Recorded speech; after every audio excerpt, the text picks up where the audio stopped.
If you happen to find this video while scrolling, listen carefully. My name is Mark Rollins, and about 25 to 30 years ago, I wrote skits for a college-age group. These sketches were videotaped, and I put them on YouTube site known as a CCF 90s Skits Nostalgia. You can go there and watch them without the commentary if you like. Be warned, there's a lot of evangelical stuff going on there, not to mention some serious cringe. I'm doing an episode of The Geek Church, the show, dealing with this topic at the end of April, but I want to comment on this creation. Okay, so this is a sketch based on Star Trek, and yeah, I had this idea for this sketch years ago because I grew up kind of a Star Trek fan. And when you become a born-again Christian, a lot of the stuff you see on Star Trek doesn't really mesh very well with it. If you know anything about Star Trek, they tend to have a very, I wouldn't say anti-religious slant, but they have a very humanistic sort of point of view, and I kind of wanted to discuss that in this sketch. And the whole reason why this sketch was even done was because I just wanted to do a funny sketch dealing with this thing. I basically just sort of copied the stuff that I used to see on like Saturday Night Live and stuff.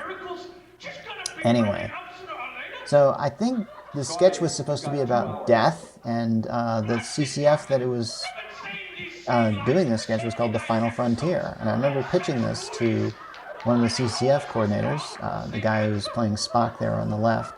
And and then I wrote like, I don't know, a 4-page script on this and sent it to him, and he really liked it. So they did it. That's me in the front as Chekhov on the computer there in the red shirt. Not the actual red shirt, we'll get to that. As far as who's doing the voice of Scotty, that is Pastor Phil, who I talked about at length on another video I did, and yeah, but I won't get into that now. I don't want to say anything bad about these people in the sketch because honestly, I can't really say that. For when I did skits like this, most of the time, these people did their job and they did it really well. By the way, that one Boldly Go Where No Man's Gone Before, I stole from Mad Magazine, okay? I admit it, I did. Like, this guy who's doing, like, McCoy is really putting this all into it, and I just love it.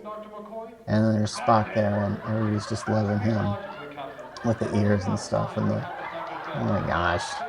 Sometimes, I can't believe this set actually, this stage that we had church in and that we did this thing, actually looks a lot like the Star Trek set because it's just so full of blue and stuff like that. And if you think Star Trek, the original series, you think a lot of blue.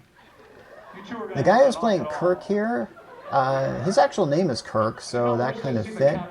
I kind of wanted him to do like a William Shatner impersonation, but I never really could get that out of him. And that's fine. I mean, hey, not everyone can do that. He does this one line that never really worked. It's supposed to be a parody of the Mariah Carey song So Emotional, but it never really worked. I don't really think, I don't remember if I ever tried to explain it to him to try and sell it, but yeah. Oh yeah, and then here's where we get to the point about the Star Trek Federation's Humanistic Prime Directive. You can see pretty much where this is going, and if you've already seen, I make fun of a lot of Star Trek conventions in this thing, and even back then, making fun of Star Trek conventions was pretty much old school. And this one lady who plays Uhura, oh my gosh, is doing such a good job. And when she says, busted my butt, apparently the audience busts a gut because apparently I guess that was kind of racy or something, but as you can tell, that was ad-lib. That is not in the script. We had no idea how to respond to that, and as you can see, even Kirk had to turn his chair away just to keep himself from laughing. And poor Spock. I feel sorry for the actor that had to play him because, you know, he has to be an emotionless guy, and yet here he is cracking up because, you know, we're all kind of turning our heads. And there is a definite like impromptu feeling for this sketch because believe it or not, the script for the sketch is on the floor. I know you can't really see it, but as I recall, we didn't really have a lot of time to rehearse this thing, and so I think we did like one rehearsal, and that was kind of it. That was generally the standard procedure for when I did CCF. And now I'm about to do my Chekhov accent. And yeah, I know. He's a real winner for that. So, Oh yeah, this thing that he's looking at, you know, that Spock always has looked at that thing and had a blue light in his eyes or something like that. I think that's like an Arby's bag. I'm serious. That's the fun part about doing these sketches. You never knew what would be turned into a prop or anything like that. That's always kind of the fun part about doing this stuff. That's one of the reasons why I like doing this. I don't know. There was always kind of that, oh, what do you call it? Just kind of like guerrilla type stuff when they made it. And, oh yeah, this particular scene here where the alien beams aboard. I guess it's supposed to be a transporter there with those little streamer things. Yeah, and then of course we do this thing that Star Trek used to do all the time where they just kind of would shake around and shake the camera, but there's never camera to shake or anything like that. Kind of think the guy that's playing the alien here kind of came in too early for the thing, but and he's wearing this cowboy outfit for some reason. I don't know. Star Trek would do that. They would often have stuff like this, and they'd kind of mix in for costumes that they do. And oh yeah, and then we get to our red shirt joke, which honestly, I mean, again, that would have been done to death. And this sketch was done in like 1994. I don't think Star Trek Generations had come out yet, and so, and I kind of went by the original series rules, and I don't know. You can do a lot of stuff, fun stuff with the original series. Kind of always wanted to do like a Star Trek: The Next Generation parody, but never did get around to that. But this is so hysterical with just the McCoy actor just sort of doing this weird kind of thing where he just kind of waves his thing over the body. I think it's just hysterical. I don't know why little subtle things like that just really work, and it's just the fun part about doing this thing. By the way, I was told like when this sketch was done, I was told people were rolling in the aisles laughing. Now I didn't really see that, but I don't know. After this sketch was done, I was pretty much promoted to the sketch writer on this thing because people love this so darn much, and I can kind of see that. I like that. No, I'm a doctor, not an actor line. Honestly, I think I stole that from I think a David Letterman thing. Boy, I'm stealing all the jokes, aren't I? Then again, like I said, making fun of the Star Trek conventions was, I mean, that was not new back in the 1994, and it is nowadays you couldn't really do this because it's already been done before. So I have no idea where the sound for the Vulcan mind meld came from. I think it's just some guy just kind of making noises in a microphone. It would not surprise me.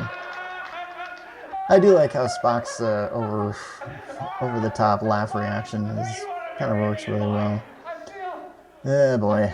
So I don't know. And once again, Christian cringe. But hey, what are you gonna get? Oh, this phaser joke always really worked. That's supposed to be like, get it? It's a razor. Yeah. Yeah. So, like the guy playing Sulu, by the way. In fact, he makes the noise. I don't know why. It's just like, that's a taboo buzzer. Yeah, you guessed right. So, I know, that's just crazy how that happens. And again, we just have these dumb little prompts we have there. Look at all those old school computers we used for the background there. So, I don't know. And then we finally get to the meat of this thing after all the comedy's done.